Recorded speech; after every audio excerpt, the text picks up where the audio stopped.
సేమియా, సగ్గుబియ్యం పాయసం చాలా ఈజీ ప్రాసెస్. అలానే టేస్ట్ గూడా చాలా బావుంటుంది.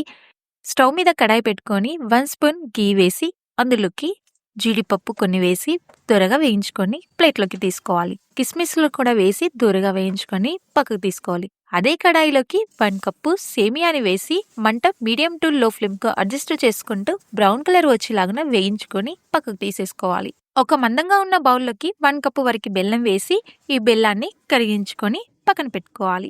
ఇంకొక మందంగా ఉన్న బౌల్‌లోకి 1 లీటర్ వరకు పాలను వేసి, ఇది మరుగుతున్న టైంలోకి మనం నానబెట్టుకున్న సగ్గుబియ్యాన్ని వేసుకొని, ఇదొక 2 మినిట్స్ మరిగించుకున్నాక మనం వేయించుకున్న సేమియాను కూడా వేసి, ఒక 5 మినిట్స్ మరిగించుకొని, మనం కరిగి పెట్టుకున్న బెల్లాన్ని దీంట్లో వేసేసి, ఒక 5 మినిట్స్ తర్వాత మరిగించుకుంటే చాలండి. ఇక లాస్ట్‌లోకి ఇలాచీ పౌడర్, మనం వేయించుకున్న జీడిపప్పు, కిస్మిస్‌లను కూడా వేసుకొని సర్వ్ చేసుకుంటే చాలండి. చాలా ఈజీ అండ్ సూపర్ టేస్టీగా ఉండే సగ్గుబియ్యం పాయసం రెడీ అయిపోయినట్లే.